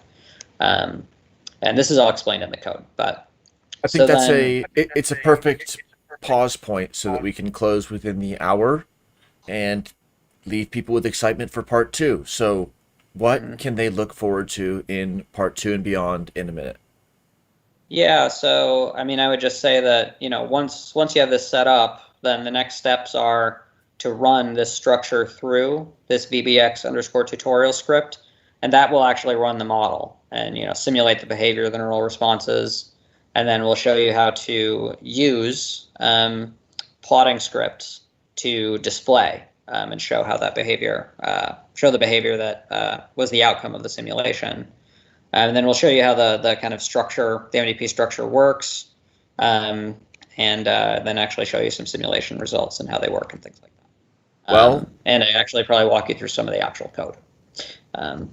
That was an amazing session. Ryan, Christopher, Max, thanks so much for coming on. Everybody who was watching live and in replay, also very appreciated. So please leave a comment if you have a question or feedback for the authors or for anyone else, and stay in touch with us because we're going to be making this a multi-part series where we're going to be going deeper into the technical aspects and also highlighting use cases, hearing about people who are just learning programming, learning to apply it, people who are experts in other fields. So whatever your perspective is, you're in the right spot to be learning. So thanks again, all of you, for coming on, and we will see you another time.